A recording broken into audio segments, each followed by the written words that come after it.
Selamat sore pemirsa, berjumpa kembali di berita terkini.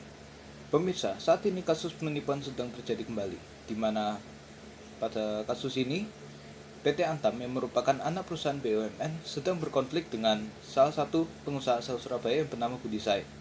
Budi Said menuntut PT Antam karena ia mengaku tidak menerima emas pesanan miliknya sejak lama. Kemudian kasus ini pun sampai kepada Mahkamah Agung, di mana pada sidang tersebut PT Antam memutuskan bahwa mereka tidak akan membayar emas yang dipesan sejumlah rupiah 817,4 miliar atau setara dengan 1,1 ton. Kronologi kasus dimulai pada saat Budi Said mendengar kabar dari salah satu pimpinan PT Antam bahwa akan ada lelang emas besar dari salah satu pegawainya. Kemudian Budi Said pun membeli emas tersebut sejumlah 7 ton, sebanyak 73 kali transfer.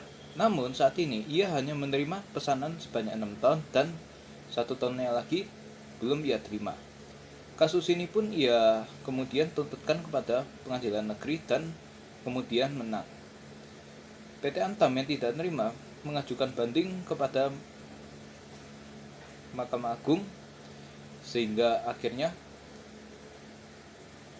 Budi Said menang lagi dari kasus ini. Dan pada sidang tersebut diputuskan 3 tersangka. Yang pertama yaitu Endang Kumoro yang dituntut 2,5 tahun penjara, Misdianto yang dituntut 3,5 tahun penjara, dan yang terakhir Anton Purwanto yang dituntut 1,5 tahun penjara.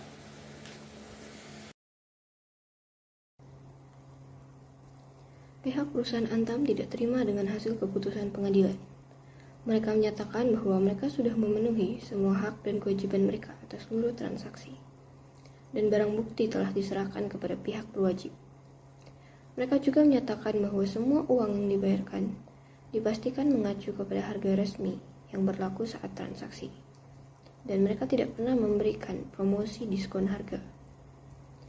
Dari semua hal ini, kemungkinan besar penipuan ini merupakan perbuatan dari oknum staf Antam sendiri, tanpa pengetahuan dari pihak Antam. Antam menyayangkan hasil keputusan dari pengadilan. Menurut mereka, pihak Antam haruslah dibela karena merupakan bagian dari BUMN.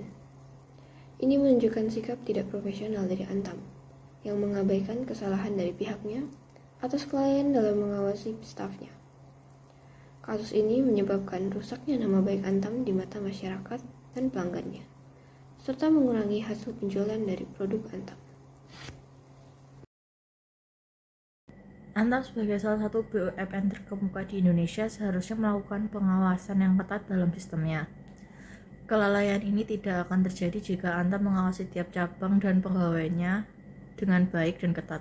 Pihak Antam juga seharusnya tidak perlu sampai mengatakan bahwa mereka haruslah dibela karena merupakan BUMN. Saat pihak pengusaha Budi melaporkan masalahnya ke pihak Antam, seharusnya pihak Antam langsung mengecek cabang dan karyawan yang bersangkutan.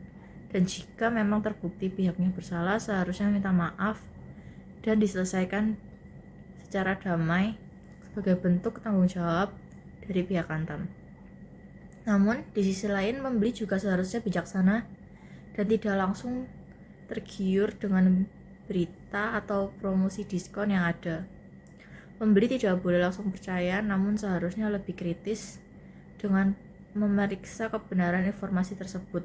Pembeli dapat menanyakan kepada staf lain dan membandingkan pertanyaan-pertanyaan pihak tersebut sehingga kebenaran informasi terjadi dan dapat dibuktikan.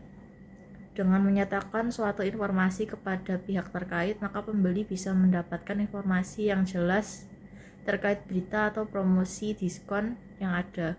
Selain itu, ada baiknya pembeli tidak langsung membeli emas dengan jumlah yang sangat banyak, karena sangat besar kemungkinan terjadinya kekeliruan yang akan merugikan. Jika pembeli memang berencana untuk membeli emas dalam jumlah besar, sebaiknya pembelian dilakukan secara bertahap, sedikit demi sedikit. Jika transaksi pertama telah dilakukan dengan baik dan barang telah sampai sudah sesuai, barulah melakukan transaksi lagi. Sekian berita hari ini.